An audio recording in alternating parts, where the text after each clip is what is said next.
Steven, arrête s'il te plaît, j'ai jamais pu encadrer Michel Legrand.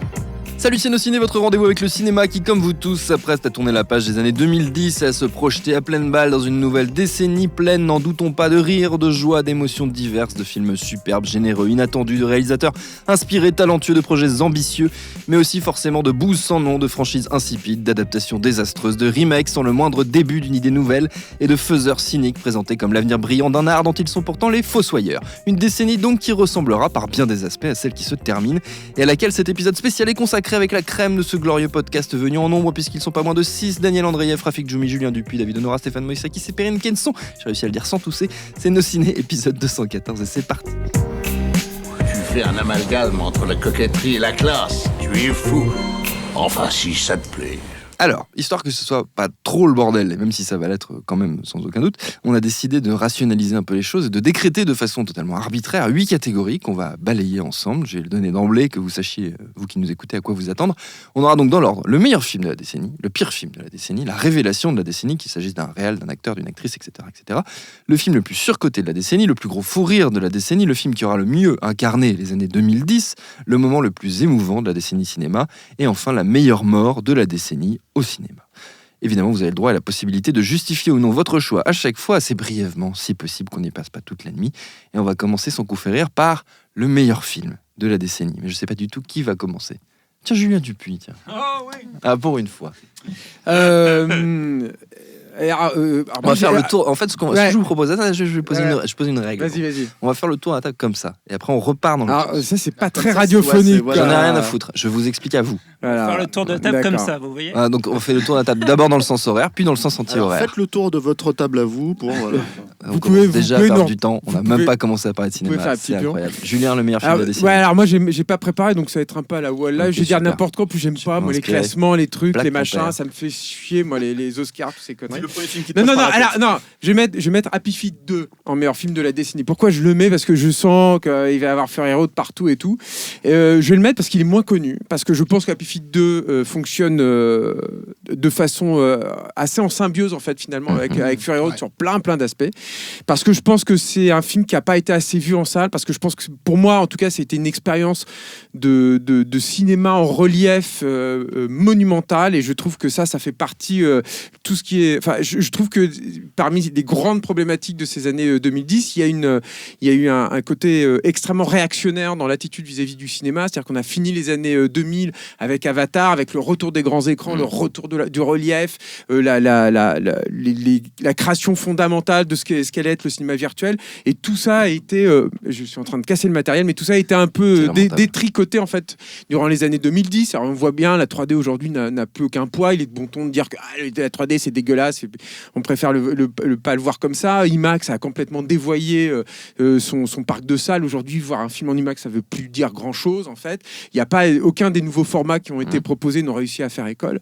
Et donc voilà, Happy Feet 2, c'était du cinéma virtuel en 3D avec une 3D mais à tomber par terre, une image de synthèse à tomber par terre, et encore une fois une vision, un spectacle incroyablement galvanisant et un spectacle qui restera à tout jamais en fait dans mon esprit. C'est-à-dire moi le final avec la chanson de Queen et tout, je crois que c'est un des trucs les plus forts que j'ai vécu en tant que spectateur. Voilà. Très bien. Qu'est-ce que dans dire brièvement t'as pas compris du coup? De quoi? Ça va, on peut plus se foutre de ta gueule. D'accord. T'es désagréable. Je sais pas, j'ai pas compris cette blague, Thomas. Il faudra que tu me l'expliques. C'était un sous-entendu pour dire que c'était plus long que. Putain, merde. Je serai plus court après. Stéphane. Mad Max Fury Road. Ouais. Parce que. C'est pas mal. C'est bon pour toi? Ouais, c'est bon. Non, mais on en a parlé, c'est même quasiment le premier podcast Nos Ciné que j'ai fait avec toi. Un des tout premiers. Voilà, à l'époque. Et il y a une catégorie qui est le film qui représente le plus les années 2010. Et bah, c'est exactement l'inverse. C'est-à-dire que pour moi, Mad Max Fury Road, c'est l'exception absolue. C'est même un film miraculeux. C'est-à-dire que c'est inconcevable qu'on puisse donner tant de pognon à un auteur. Alors certes pour revenir dans son univers, mais un univers qui a jamais rapporté le budget du film, quoi. Enfin même à l'époque, et qu'on lui laisse faire qu'on lui donne les coups des franches en fait pour faire le film quoi. Et ce qui est miraculeux, c'est pas seulement en fait la qualité du film en soi, mais c'est vraiment la réception aussi du film. C'est-à-dire que ce que je trouve absolument hallucinant, c'est que c'est un film qui met absolument tout le monde d'accord. Je pense de manière générale, sauf Julien Dupuis qui a voulu faire son intéressant. Et voilà, mais même si Happy Feet 2 est un chef-d'œuvre aussi. Voilà, mais donc voilà, donc en fait, on a fait je sais pas combien de podcasts sur voilà, c'était l'évidence. C'est même dans toutes les catégories, c'est le truc qui est impossible à pour moi à nier quoi. C'est Mad Max Fury Road, c'est le film que j'ai le plus vu depuis sa sortie cette décennie. Ton choix le plus aisé. Voilà. Perrine. Pour moi, c'est La Grande Bellezza de Paolo Sorrentino. Parce que c'est Paolo Sorrentino. Parce que c'est Paolo Sorrentino qui, pour moi, est déjà... voilà, c'est tout, c'est Paolo, point. Mais le fait est que je pense que c'est un film qui est absolument brillant, déjà, en termes de mise en scène, en termes d'histoire, mais surtout, je trouve qu'il parle très bien, aussi, un petit peu, pour le coup, un petit peu des années 2010, mais finalement, de ce qu'on est. C'est à la fois cet environnement de la vulgarité, cette idée que tout est dans l'excès, tout est dans l'excessif, on se drape de matériel et de vulgaire, encore une fois, pour avoir la sensation d'exister, alors qu'en fait, finalement, il y a une quête de spiritualité très très forte, il y a une quête de sens et une quête de savoir pourquoi on existe. C'est littéralement le 8,5 des années 2010, mais qui, pour moi, raconte le mieux, finalement, et notre époque, et ce qu'est du grand cinéma. Très bien. Rafik.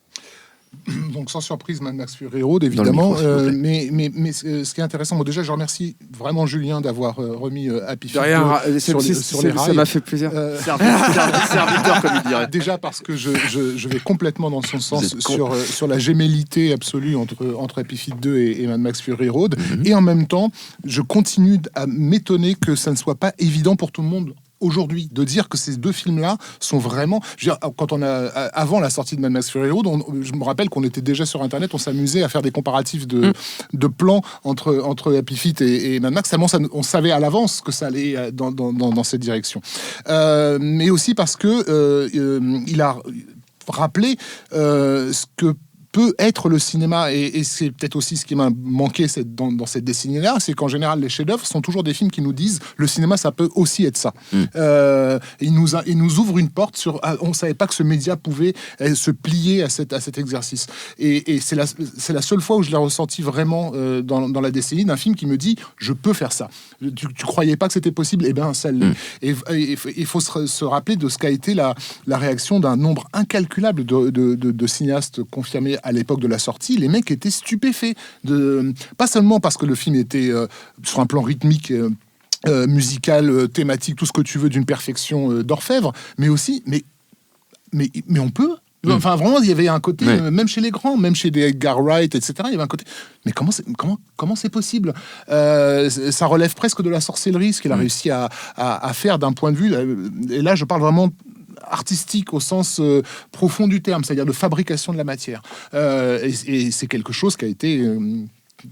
et là, pour le coup, je vais avoir un discours un peu réactionnaire, mais qui a été perdu, cette idée du cinéma en tant que fabrication, quoi. David?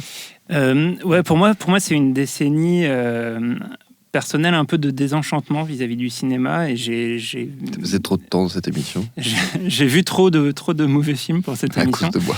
Et du coup, j'ai retenu en fait des films qui pour moi ont été des chocs au sens de me redonner foi dans le cinéma. Donc je savais que plusieurs de mes camarades allaient citer Mad Max Fury Road, que je mettrais aussi à ce niveau-là, mais du coup j'avais deux autres titres à citer. Il y en a un qui est pour moi un des... Donc toi, on te dit le meilleur film, j'en dis deux. T'en dis trois, quoi, du coup. Tu me dis celui des copains, puis le mien, puis encore un autre. J'ai le droit. Il y a la reco après. Il y en a un qui est pour moi vraiment le plus gros choc cinématographique de la décennie. Pour moi, c'est Un jour dans la vie de Billy Lynn d'Ang Lee, qui est... alors en plus, on en a parlé dans les émissions que je n'ai pas pu voir dans les conditions réelles de... Mais tu vas pouvoir. Et j'espère tu vas pouvoir, parce que vous avez l'exclusivité de l'information, mais on va faire un festival de la bonne 3D au Club de l'Étoile l'année prochaine, génial. Et on est sur la piste d'une copie HFR de Billy Lynn. Donc guettez la programmation du Club de l'Étoile. Je suis aux Anges. Ceci dit, on l'a vu avec Arnaud Bordas, donc c'est quand même des plutôt bonnes conditions, moi je trouve, pour voir un film. Peut-être que Arnaud Bordas pourrait être là aussi. On va le faire en France. À cette projection, ça sera parfait. Et après, alors, entre-temps, il y a eu Gemini Man cette année qui m'a donné pour la première fois la possibilité de voir le 120 images par seconde. Donc, je peux commencer à reconstruire dans mon cerveau à quoi peut ressembler réellement Un jour dans la vie de Billie Lynn, qui est pour moi vraiment un film très très important et qui m'a à la fois scotché, bouleversé au moment de sa découverte. Et un autre film, dans un genre, disons, plus classique, c'est La piel qui habito de Pedro Almodóvar, qui est une sorte de revisitation par Almodóvar des Yeux sans visage de Franju, avec une sorte de vibe à la De Palma qui a su me séduire particulièrement et que je tiens comme un des plus grands films de la décennie. Daniel. Écoutez, je suis déjà fan je suis entre de gens de bon goût, j'adore tous les films que vous avez évoqués. La piel qui habito, je suis fan. Mad Max Fury Road, je suis très très fan. Et en fait, je pensais dire simplement Tree of Life, parce que c'est un film qui me parle énormément, c'est un film qui me parle au plus profond de mon cœur. C'est un film dont je me récite parfois les phrases dans ma tête, comme le héros se les récite en se disant que finalement tes parents, ils bataillent dans ta tête toute ta vie. Et finalement, j'ai décidé de pas prendre Tree of Life. Mais donc vous faites tout ça en fait du coup. Et de prendre un autre film qui s'appelle Le goût des ramen, qui est sorti l'année dernière. Et Le goût des ramen, c'est un film réalisé par Eric Koo, qui m'avait déjà énormément marqué de la décennie précédente. Il avait fait un film qui s'appelle Be With Me. C'est un auteur singapurois et Eric Koo, c'est son histoire, c'est l'histoire d'un jeune qui vient de perdre ses parents, il vient de perdre son père et du coup, c'est un petit con en fait. Il est un peu impétueux, il est à la recherche de lui-même, c'est un peu existentialiste. Et du coup, il part sur les traces de sa famille à Singapour, puisque toute sa famille, il s'était mis à dos toute sa famille, évidemment. Je me suis versé un verre d'eau, pardon, excusez-moi. Comme tu sais, le Japon, Singapour n'était pas en... Ils sont pas un très bon terme. Voilà, lui, il est japonais et singapurois. Et du coup, il part à la recherche de ses racines et il refait la paix avec lui-même sur la voie de ses parents en faisant de la cuisine, en fait, en recherchant la saveur de ce que ses parents lui faisaient comme plat. Et non seulement je trouve ça magnifique, non seulement je trouve ça super beau, je trouve ça extraordinairement profond sur ce que la nourriture nous dit de la générosité de ce que ça apporte aux gens. Et surtout, plus important encore, c'est ce que ça m'évoque du reflet de moi-même et de ce que je m'identifie complètement à ce personnage. Et du coup, c'est pour ça que je pense que Le goût des ramen est mon film La saveur des ramen est mon film de la décennie. Eric Koo avait fait Tatsumi, sorti en 2011, qui est excellent d'ailleurs. Voilà. Extraordinaire biopic. C'est le bordel. Tout le monde se permet de prendre le micro. Je t'ai pas donné la parole. Ça peut être vivant aussi. Non, il y a des règles. Il y a des règles. D'ailleurs, une des règles étant qu'on repart dans l'autre sens avec le pire film de la décennie, et c'est toujours Daniel qui parle. Alors, je vais être très bref, parce que je sais que t'aimes que j'en sois bref, et je vais en dire 3, mais juste, et tu vas deviner le réalisateur. Non, mais vous êtes relou. Tu vas deviner le réalisateur. Man of Steel, Sucker Punch, Batman v Superman. Ok, Zack Snyder. À toi, David. Très bon choix. Non, alors moi, le pire film de la décennie, c'est The Lost Face de Sean Penn, qui est un film qui avait été en compétition à Cannes. Apparemment sans que Thierry Frémaux en ait vu le montage final, mais il l'a choisi par... non, mais alors, il le dit en plus dans son bouquin. Il l'a mis en compétition par amitié pour Sean Penn. Et c'est un film d'une obscénité, mais comme on en a rarement vu, et qui est une sorte d'histoire d'amour avec Javier Bardem, Charlize Theron et Adèle Exarchopoulos sur fond de mission humanitaire en Afrique. C'est extraordinaire. C'est vraiment de malaise de A à Z. Après, vous peut-être préciser que Sean Penn a quand même fait 2 grands films. Hein. Bah, pas celui-là. Ouais, alors le client, je n'ai pas vu celui-là apparemment, mais c'est quand même le mec qui a fait Indian Runner et The Pledge avec Jack Nicholson. C'est un super beau film. Quoi. Quand il avait encore un peu d'humanité. Oui, voilà. Ça empêche pas de faire des merdes après. Todd Phillips a fait des beaux films avant de faire J'ai bien fait un aussi beau film que The Hangover, je suis désolé.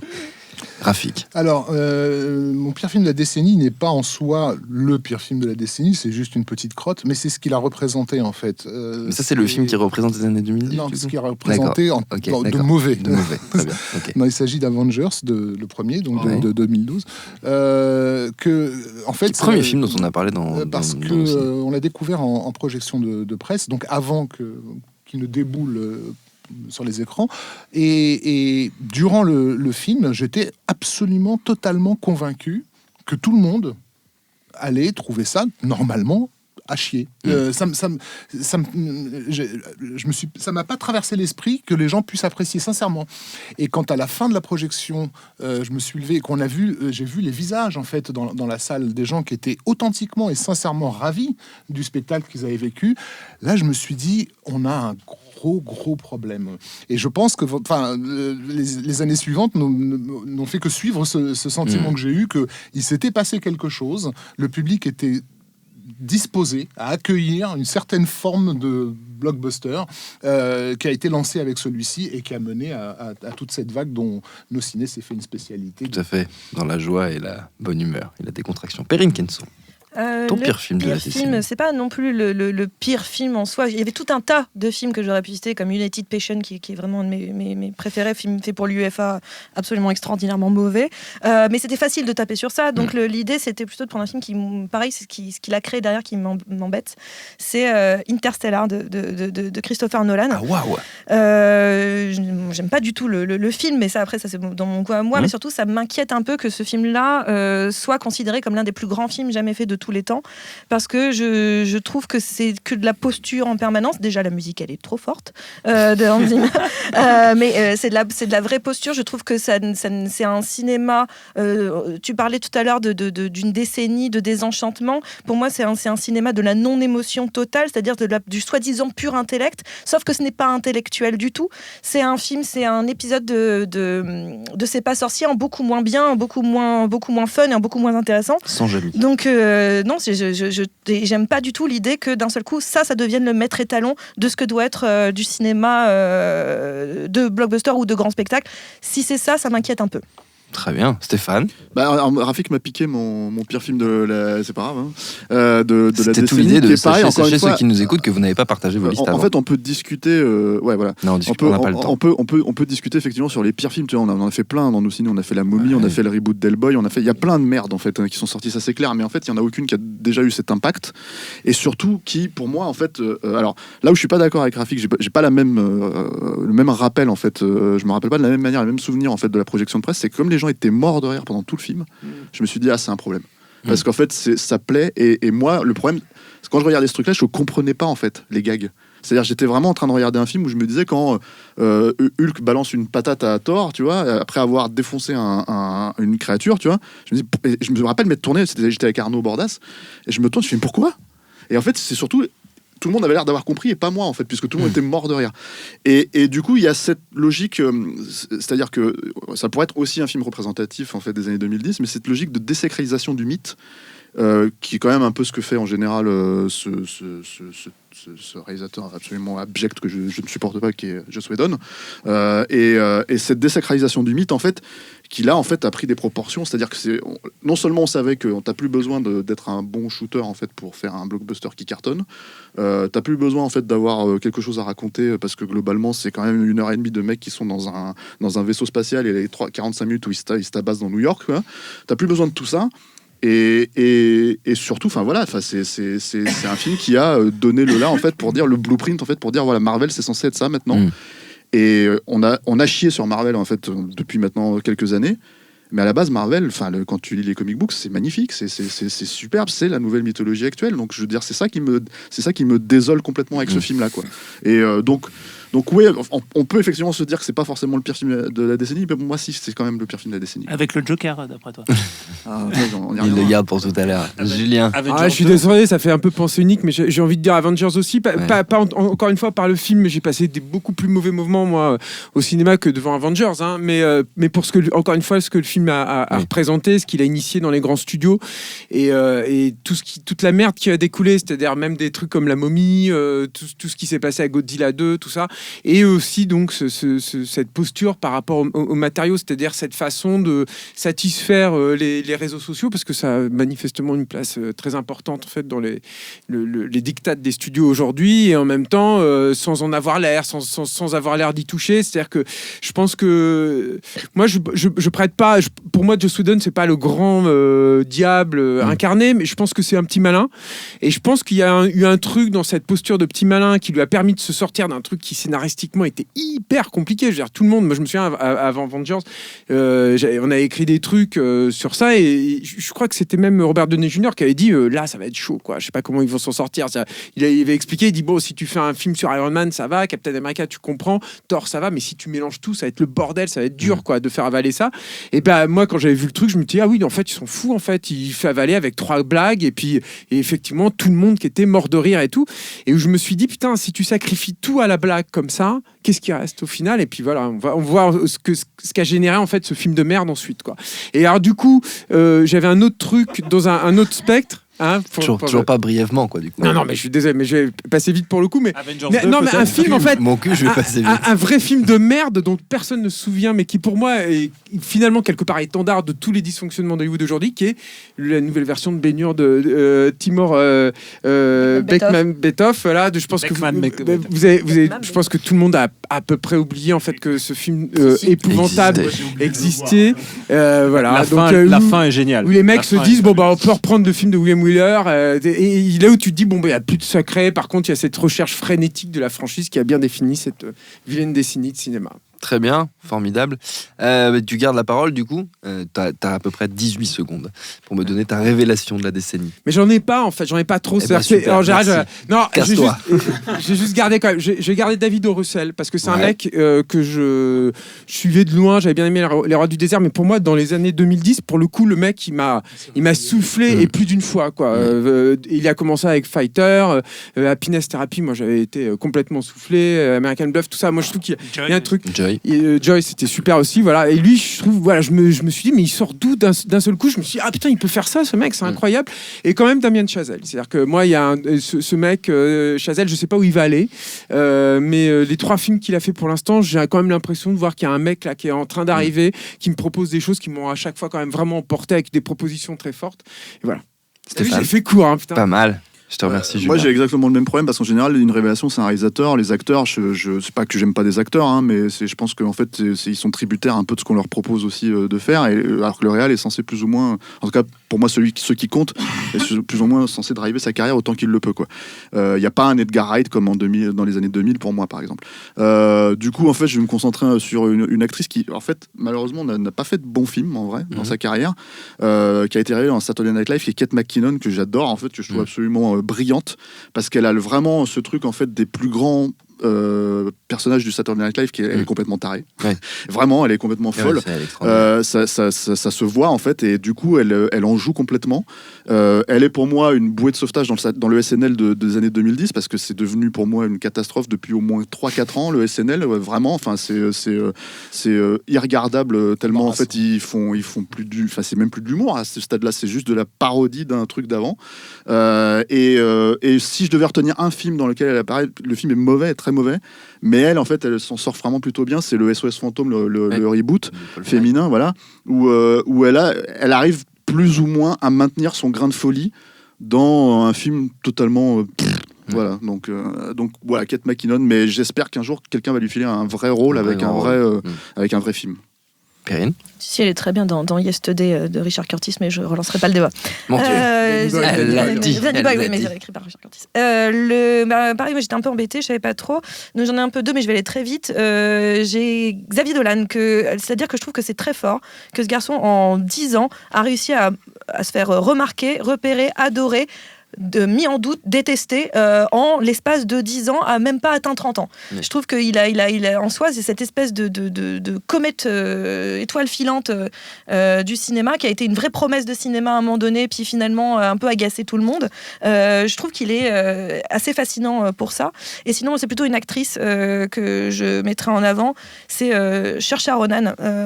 Saoirse Ronan, qu'on avait découvert dans les années 2000 dans Reviens-moi. Mais dans les années 2010, elle a vraiment étendu. On l'a retrouvée notamment chez Peter Jackson, on l'a retrouvée dans beaucoup de films. Et elle a une palette de jeux et une capacité parfois comique, mais surtout d'émotion que je trouve que c'est la plus grande actrice actuelle, c'est Saoirse Ronan.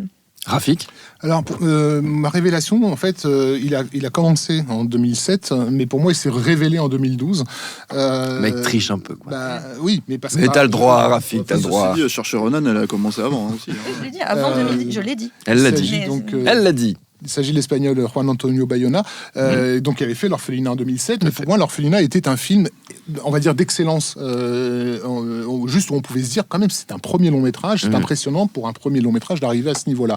Mais avec The Impossible, il est monté directement au niveau Spielberg, et j'ai pas compris ce qui s'est passé. Je me suis dit, mais j'avais pas réalisé à l'époque de L'Orphelinat qu'il avait ce potentiel de grâce inouï en fait, qui confirmé à mes yeux par quelques secondes après minuit. Donc voilà, je n'attends plus que ces films à lui, quand il ne va pas se perdre dans des franchises que je ne citerai pas.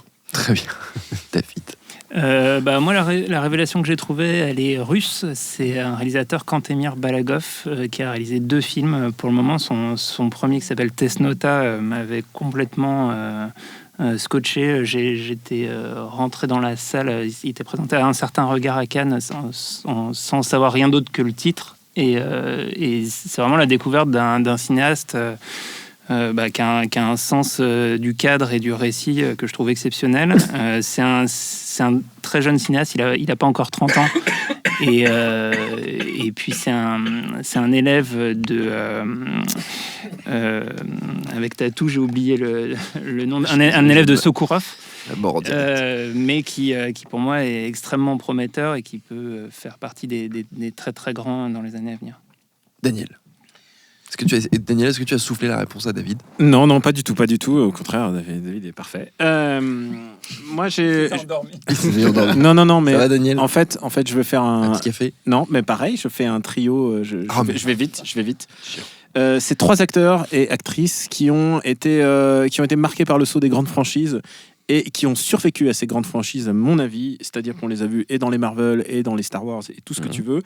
Adam Driver. Extraordinaire acteur, pour moi c'est un des acteurs les plus importants de cette décennie. Quel que soit le projet sur lequel il est, je le regarde, je sais qu'il sera bien, j'ai confiance en son acting et c'est un acteur de théâtre.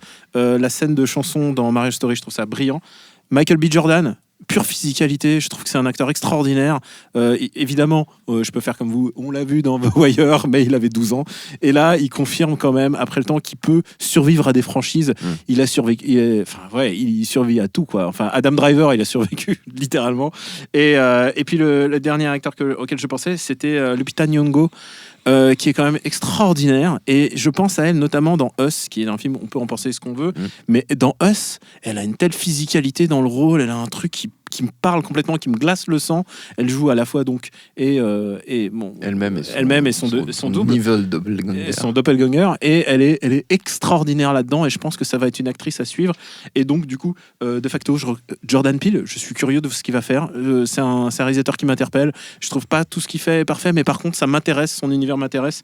Et je pense dans cette décennie, il y a David Robert Mitchell. Donc t'as 5 en fait. Voilà, d'accord. Mais tu sais quoi, c'est intéressant aussi de voir ces gens qu'on va suivre encore dans le prochaine décennie, et qui vont... Ces gens qui savent pas choisir un truc quand on a envie de choisir un truc. Quoi. Mais comment choisir entre un réalisateur, je m'en fous, un acteur et une actrice? Tu te démerdes, c'est ton boulot, c'est pas le mien.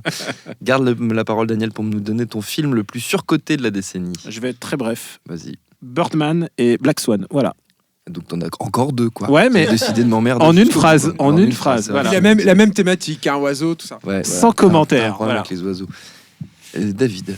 Alors moi, sur le film le plus surcoté de la décennie, alors moi je suis assez d'accord avec ce que disait tout à l'heure Julien sur Damien Chazelle, le fait qu'il est extrêmement prometteur, et j'ai beaucoup aimé son premier et son troisième film. En revanche, je trouve que La La Land est à la fois a été extrêmement surcoté, et est assez symptomatique d'un des problèmes du rapport au cinéma de cette décennie. Et en fait, je mets ce film un petit peu dans le même panier que des films comme Drive ou le Joker, qui sont en fait plus des carnets de tendance et des émanations d'une certaine cinéphilie qu'une vraie réussite. Avec les deux films auxquels je compare, je pense qu'il est meilleur que les deux autres, mais je pense qu'il a été aussi plus surcoté. Rafik. David a cité le mien, puisqu'il s'agit de Drive, en l'occurrence, pour rester sur Ryan Gosling. Voilà, où pendant un an, je devais me frayer un chemin dans mes réseaux sociaux entre les posts consacrés au film. En plus, arrivé à un âge canonique, comme tu le sais, bien sûr, où tu as appris à repérer un peu ces films-là. Tu sais que ces films-là, 1 an et demi, 2 ans après, vont commencer à partir un peu en poussière, quoi. Et ça a été, pour les gens qui l'auraient oublié, le plus grand chef-d'œuvre de l'histoire du cinéma pendant 6 ou 7 mois à peu près. C'est pas mal, plus que certains pour le coup. Je suis la tendance Drive en fait, oui. et c'est comme quoi c'est beau parce qu'on grandit. Moi j'étais à fond dans Drive en 2011, mais à fond. Je trouvais ça extraordinaire.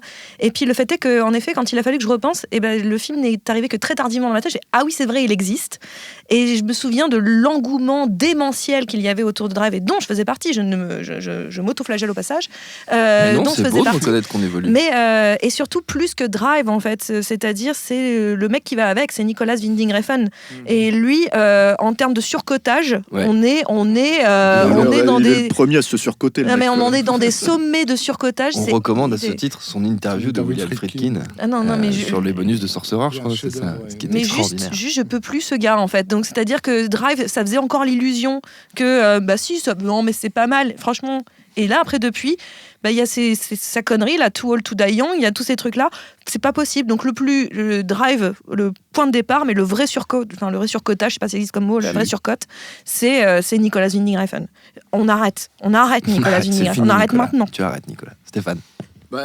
En fait, le problème avec les films surcotés, c'est que moi j'ai tendance à les oublier, puisque en fait, si je les considère comme surcotés, en fait, j'ai du mal à comprendre le truc. Donc du coup, je pourrais m'arrêter, je sais pas, mais bon, on est déjà tapé sur Marvel, sur Black Panther par exemple, tu vois, j'ai rien à foutre aux Oscars par exemple, ce genre de choses. Mais en fait, et c'est pas un troll, hein, je suis désolé, voilà. Mais pour moi, le film le plus surcoté de la décennie, parce que je m'en rappelle encore, parce que je l'ai vu il y a 3 mois, c'est Joker, quoi.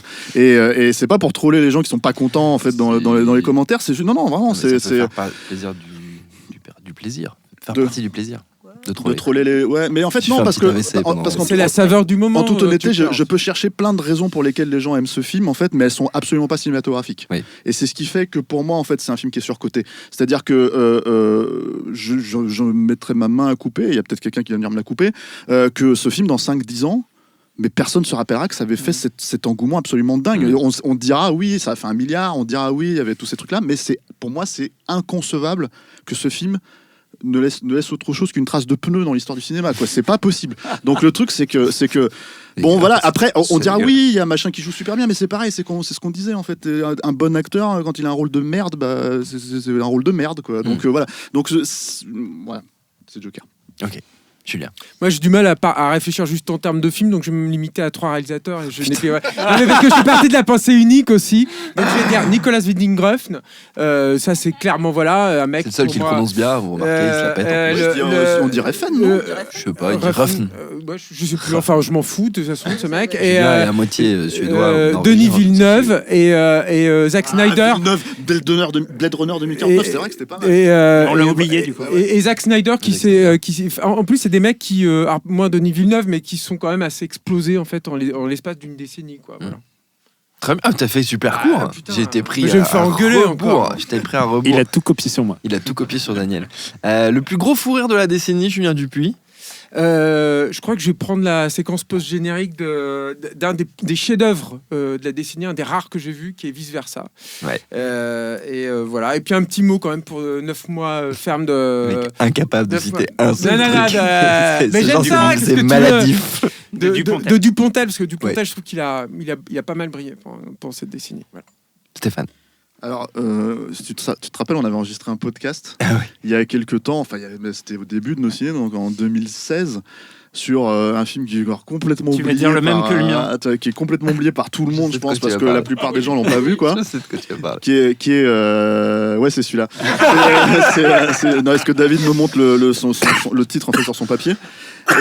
Et c'est déjà, du coup. Grimsby, agent, je sais plus quoi, trop spécial, voilà.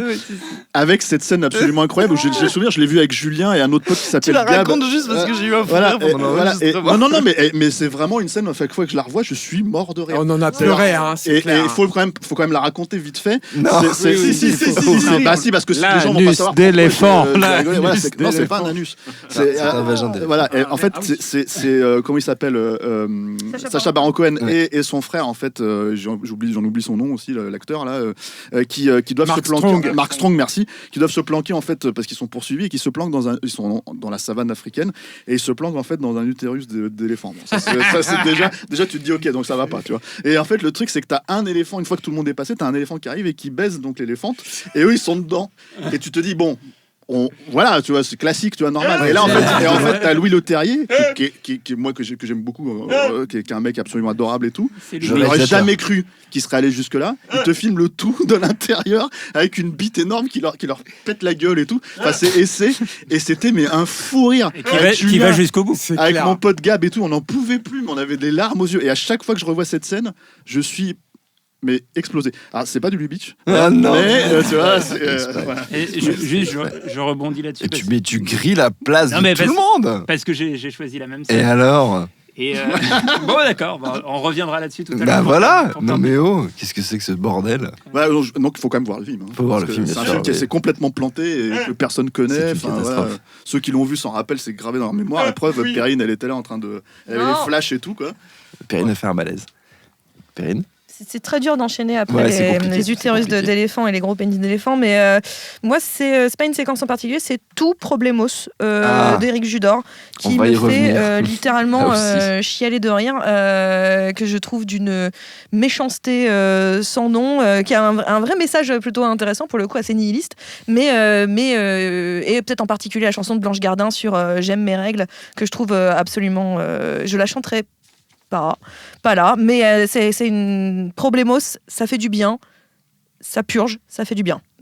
Rafik. Merci Eric Judor. Alors, on a souvent l'habitude d'avoir des fous rires devant des films qu'on n'apprécie pas, de ridicule, on va dire. Il arrive aussi que ce soit des films qui soient ridicules et qu'en même temps on adore.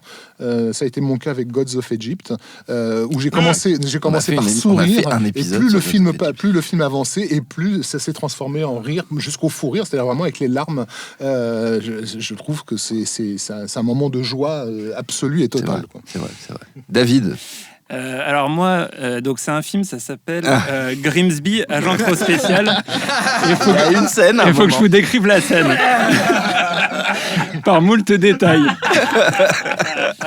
Non mais alors sans blague, moi je suis allé voir ce film suite à l'écoute du podcast parce que je l'avais pas vu. Il faudrait écouter le podcast parce que l'épisode. Parce que Thomas il est mort de rire alors qu'il a pas vu le film et je suis en train de lui raconter. C'est merveilleux et donc ça m'a donné envie d'aller le voir. Et ce qui était génial, c'est qu'il y avait très peu de gens en fait dans la salle. Et que la moitié de la salle est partie pendant cette scène. Et moi, j'étais écroulé sous mon siège, et les gens partent. Et je voulais juste parler d'un truc là-dessus sur les foires de la décennie, c'est que j'ai pas eu beaucoup de foires au cinéma, et en fait, je trouve que la grande qualité de la comédie, notamment de la comédie américaine, s'est déportée vers la télé. Et pendant cette décennie, j'ai pris des foires sur VIP, sur Silicon Valley, sur Broad City, sur Louis. En France, Platane m'a donné quelques foires également que j'ai découvert récemment en fait en rattrapant pour la saison 3 et voilà, et je trouve que les grandes comédies ont un peu manqué dans cette décennie. Daniel. Alors moi je regarde les grandes comédies des décennies, c'est je crois qu'on a un extrait. Attends, la comédie c'est quelque chose qui est important pour moi. Donc vous m'avez volé les Jacques Face d'éléphant. Moi je peux vous opposer la flûte dans le cul de Kev Adams, qui est aussi un événement marquant de l'humour. C'est dans Aladdin. Ah, Aladdin avec un à la fin. Que Daniel voit tous ces films-là. Oui, c'est vrai que je les vois, mais on a tendance à l'oublier. Mais pour moi, le plus important, c'est quand même celui dont vous allez écouter un extrait.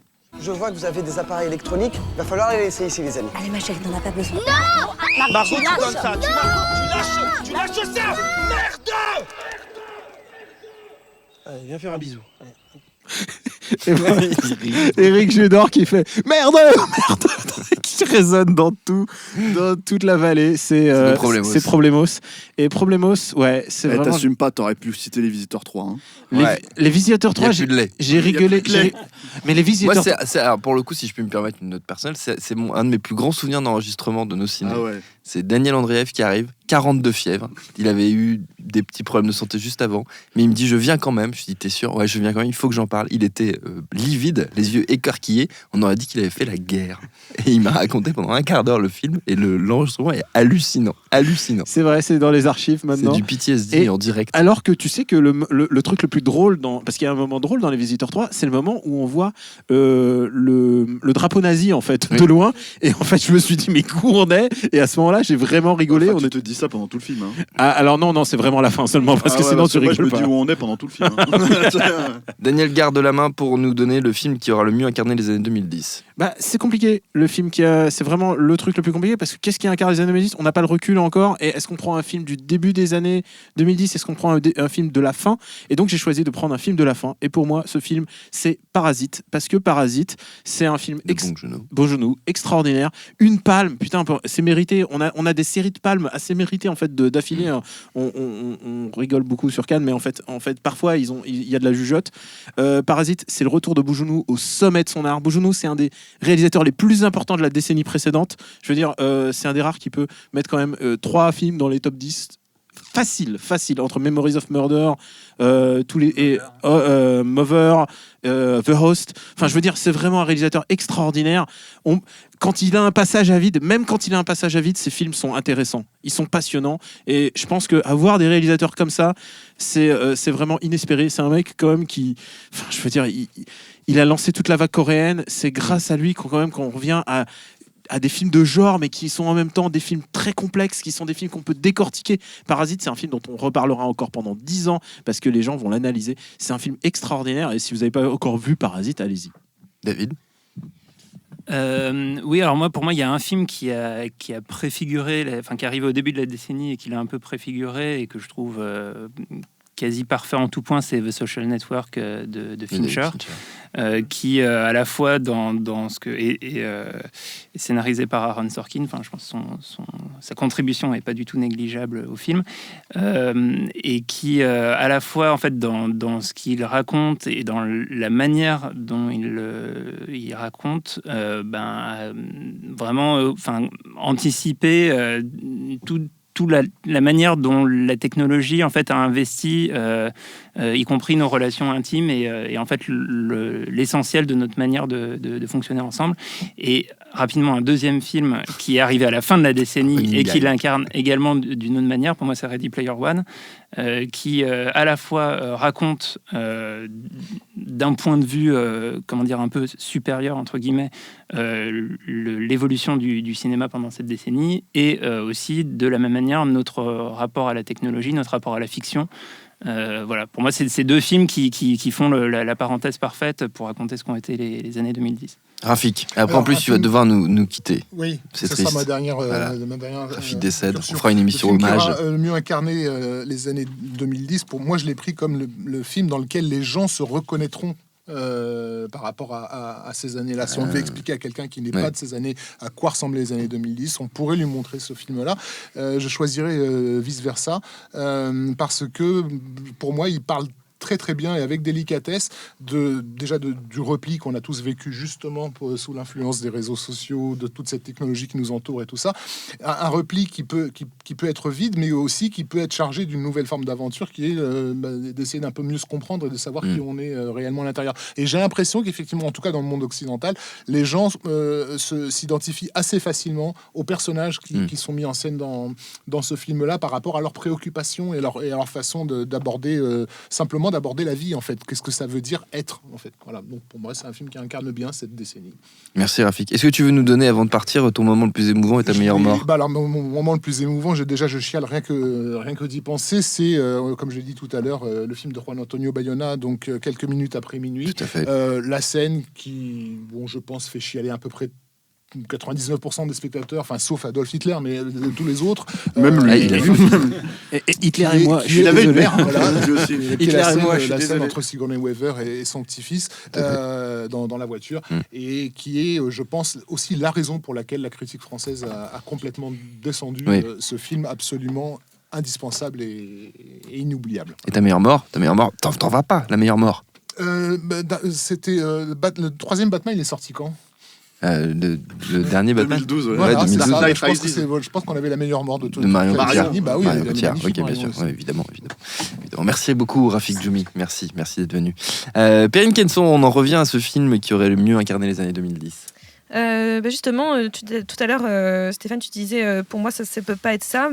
C'est Mad Max Fury Road pour moi qui l'incarne le mieux les années 2010 parce que il est dans c'est un film qui est dans le spectaculaire absolument, dans la vitesse, qui aborde des thématiques qui sont très 2010, c'est-à-dire la thématique notamment du féminisme, la thématique de l'écologie, qui sont vraiment des choses qui ont traversé, qui sont nées plus ou moins dans les années 2010, qui ont pris une ampleur incroyable. Il y a déjà tout dans Mad Max Fury Road, sauf que Mad Max fait tout mieux que tout le monde et donc c'est pour ça que non seulement pour moi il incarne tout à fait les années 2010, ce qu'elles doivent être, ce qu'elles voulaient être et sur quoi elles réfléchissent, mais en le faisant mieux que tout le monde, en étant le vrai maître étalon de ces années-là. Stéphane? Alors, moi, malheureusement, je vois pas du tout les années 2010 comme un havre de créativité. Donc, du coup, le film qui est le plus représentatif pour moi des années 2010, c'est le film le plus, de toute évidence, le plus en fait. Pas pompé, mais en tout cas, représentatif, c'est Star Wars épisode 7, quoi. C'est-à-dire vraiment un film où t'es censé. Moi, je suis né en 76, donc je m'intéresse. T'es super vieux. Je m'intéresse au cinéma dans les années 80, 90, 2000. Et il y en a eu d'autres, des décennies à chier dans l'histoire du cinéma, mais c'est la première que je vis vraiment, en fait, qui est une décennie à chier avec quelques grands films dedans, mais c'est vraiment une décennie à chier.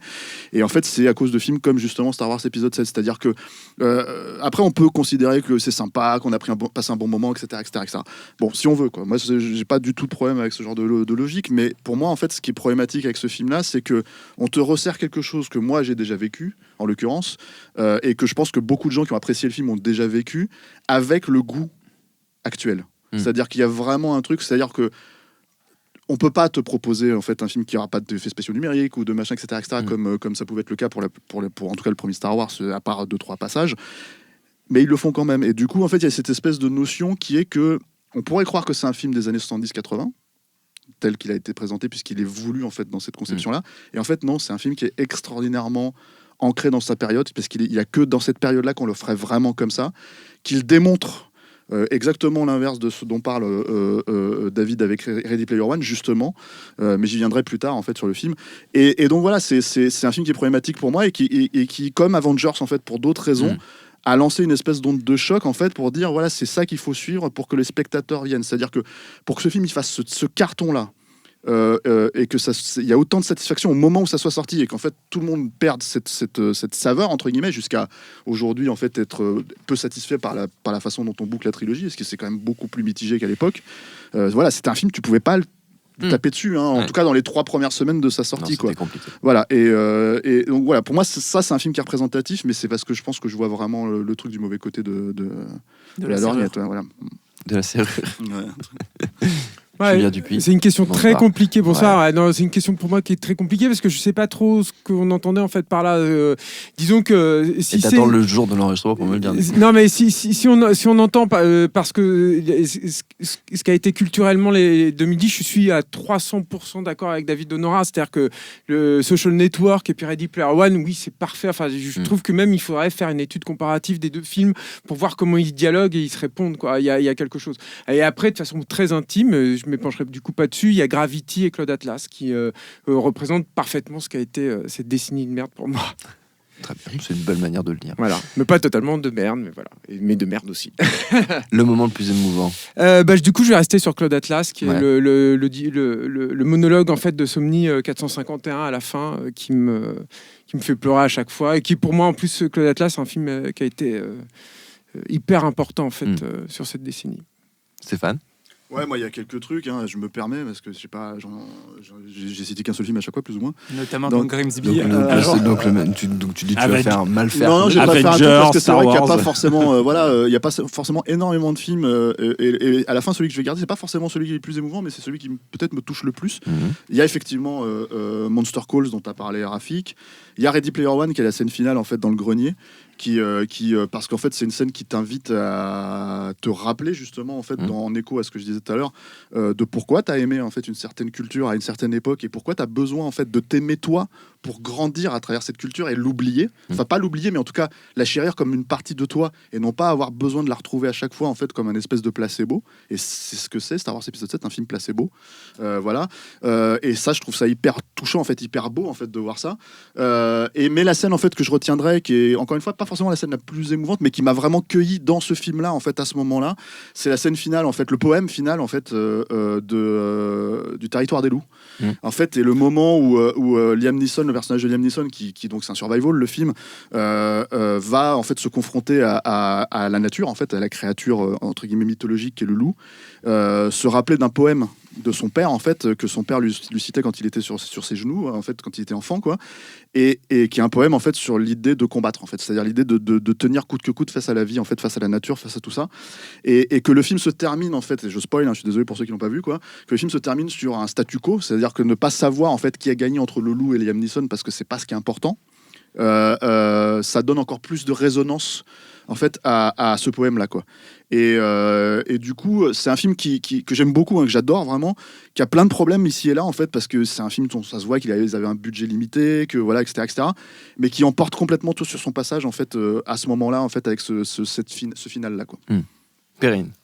J'en ai deux aussi, mais qui sont sur une du coup, tout le monde s'excuse de dire similaire. je suis désolé, j'en ai deux. C'est deux moments qui sont en fait justement la fin d'un moment, la fin d'une période, la fin plus que d'une époque, mais vraiment d'un moment. Il y a la mort de Bing Bong dans Vice Versa, qui la fin de l'enfance, l'idée de on grandit, on passe à une autre étape de sa vie, et puis bon bah voilà, ça pète le cœur quoi. Enfin, Bing Bong qui disparaît comme ça.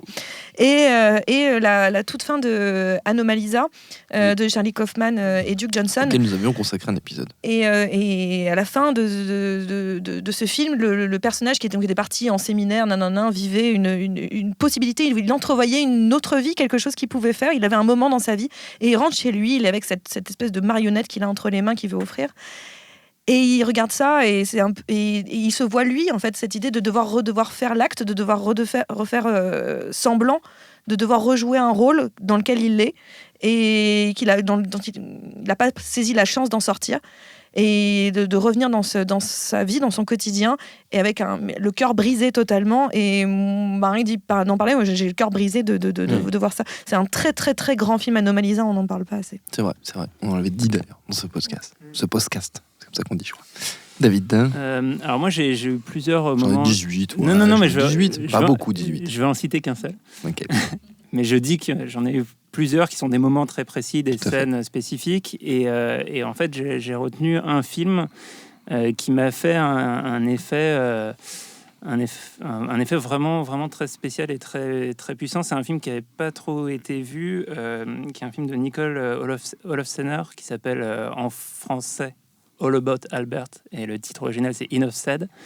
Et qui met en scène en fait deux personnages divorcés un peu revenus de tout, et qui vont, par leur relation,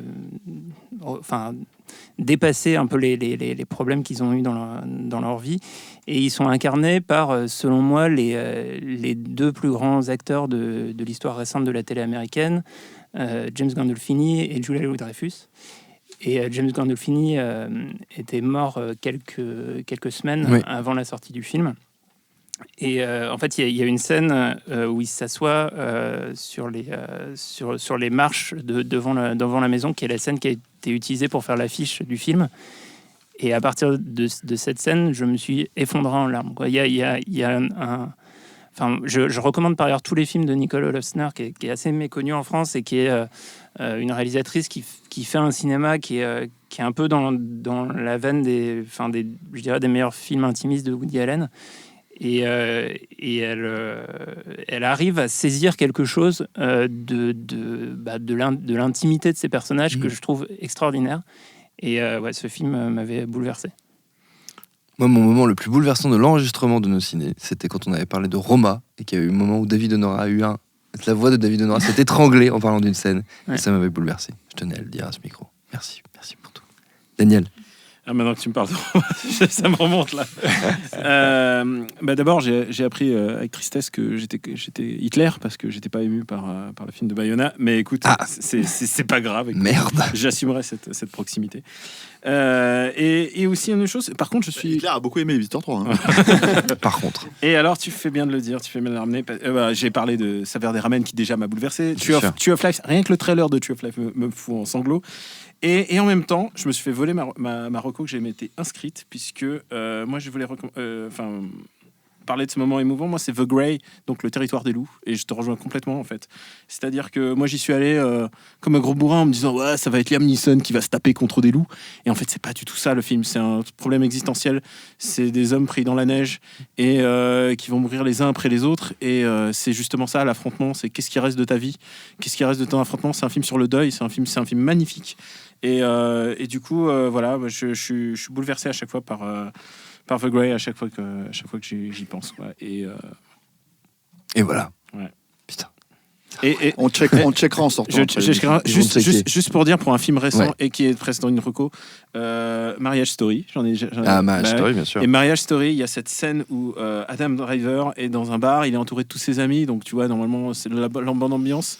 Et en plus, la scène d'avant, il y a sa femme qui chante, et elle, c'est une autre salade, elle est plus joyeuse. Et là, il chante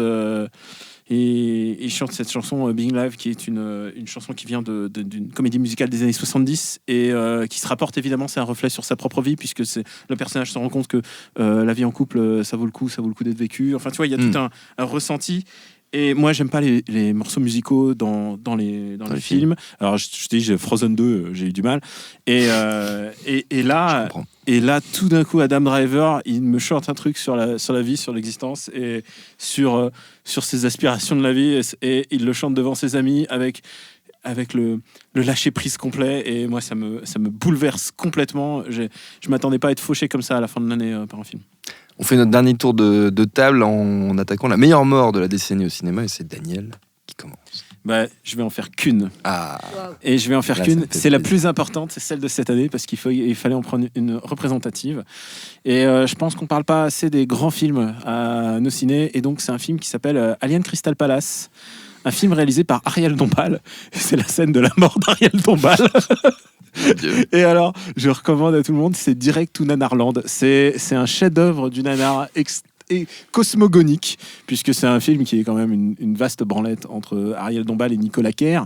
Nicolas Kerr, le chanteur de Pony Hawks. Voilà. Exact, et le moment où Nicolas Kerr découvre que Ariel est morte, il fait... je sais plus comment il s'appelle, Céleste. Je vais dire Céleste. Il va dire Céleste, non. C'est aussi nul que ça. Il se trouve, je sais pas où ils sont, au Maroc, dans un sous-marin, poursuivis par des policiers en combinaison lycra noire, avec la typo police en lettres gothiques. Rien n'a de sens. Il y a des Égyptiens, genre il y a des pharaons, ça n'a aucun sens. Et honnêtement, cette mort résume tout le film, c'est-à-dire ça n'a aucun sens et c'est un chef-d'œuvre du nanar. Voilà, je vous recommande Alien Crystal Palace. Moi, je suis chaud. Direct to DivX, mon gars. Très bien, très bien. David. Moi, j'ai retenu deux morts qui sont en miroir. Une dont on a déjà parlé, c'est la mort de Bing Bong dans Vice Versa, qui est en fait une mort sacrificielle. Il se sacrifie pour qu'elle puisse sortir de cette mauvaise passe.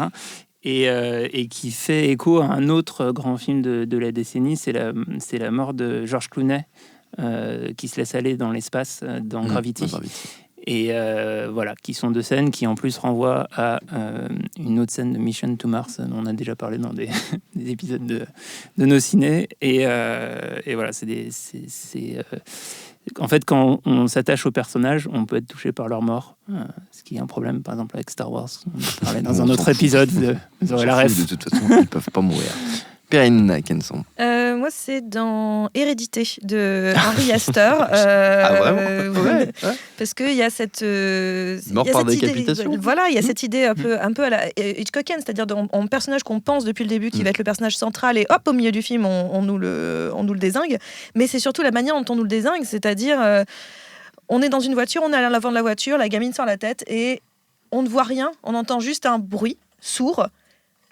Et là, le gamin a juste le temps de rentrer chez lui. Et moi, je n'ai plus respiré à partir du moment du bruit sourd parce que je me doutais. Et tout ça, ça dure mais bien 5-6 longues minutes avant qu'on... Puis là, il y a un plan dégueulasse sur la tête. Alors que c'est des règles de sécurité basiques. C'est basique. Je ne sors pas la tête. C'est simple. Mais je me souviens d'avoir entendu le bruit sourd et d'avoir fait un petit... Et de plus avoir respiré pendant quasiment 6 minutes, record d'apnée personnelle très fort.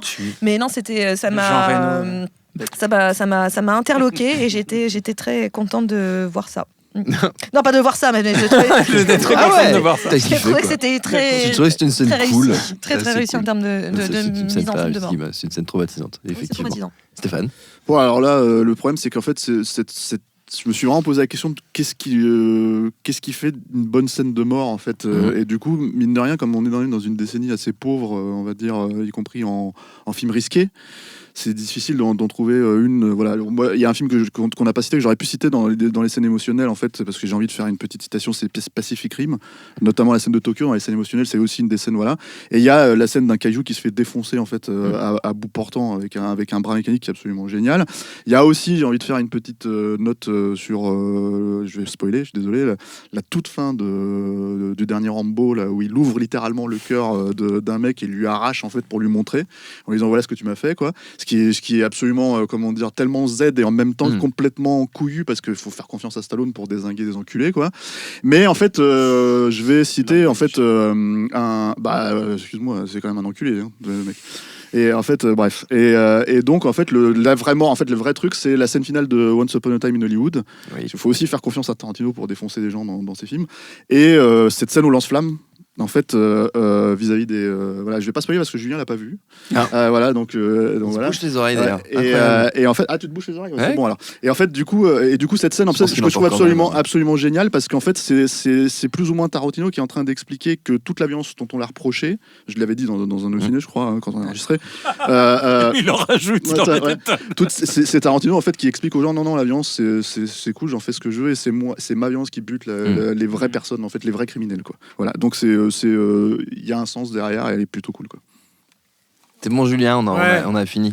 Moi, j'aurais pu citer Roma, parce qu'on n'a pas parlé de Roma. Pour moi, c'est un des grands films de l'année. Voilà. Roma, moi. De la décennie, pardon. Mais en fait, j'en citais deux autres parce que... non, attends, mais j'allais vite, Thomas, je suis désolé. Mais déjà, parce que c'est une décennie où on a eu du mal à faire... C'était l'éternel retour, cette décennie. Et il y a un film qui est dédié à la mort d'un personnage que je trouve très beau, et en plus un personnage de la culture pop et tout, qui est Logan. Et où, voilà, un personnage, il meurt définitivement, il meurt bien, il meurt de belle façon. Et il y a une autre mort, moi, qui m'a marqué, parce que j'aime bien quand les personnages meurent, mais que ça a une signification. C'est-à-dire qu'il n'y a pas juste un sacrifice, mais il y a une constitution définitive du personnage à travers sa mort. C'est pas juste un sacrifice ou un truc comme ça. Et qui est un film que j'aime beaucoup. C'est pas le plus grand film de la décennie, mais c'est un film que j'aime vraiment beaucoup, qui est Dernier train pour Busan. Et je vais pas spoiler, mais il y a une mort à la fin d'un personnage majeur du film, une mort en plus inattendue dans la façon dont elle va se produire et dont elle va se réaliser, qui est en plus un jeu sur un personnage iconique du fantastique, et qui dit tout en fait du personnage et de comment il va se réaliser, comment il va se racheter. Voilà. C'était très beau. Merci à tous. Merci à tous d'avoir participé à cette émission récapitulative de la décennie de cinéma que nous avons vécu en grande partie via ce podcast, puisque ça fait désormais 5 ans qu'il existe. Ça va faire 5 ans qu'il existe. 2020, année particulière pour nos ciné. J'en profite pour le dire, parce qu'il reste quelques épisodes encore au mois de janvier. Il va y avoir quelques épisodes, puis le podcast va se mettre en pause, en hibernation quelques temps. Le temps de revenir encore plus fort, évidemment. Donc merci à tous d'avoir participé à cet épisode spécial. Merci à Solène, à la technique, chronique, Solène. Beaucoup de courage. Solène. Beaucoup de courage, Solène. Merci, Solène. Libérez-moi, il y a marqué. Merci, Et merci à Mathieu qui réalise cet épisode épisode aussi. Binge.audio pour toutes les infos utiles. On vous dit à très vite. Au revoir. Au revoir. Merci Thomas. Merci Thomas. Merci à vous. Meilleurs vœux. Je préfère partir plutôt que d'entendre ça, plutôt que d'être sourd.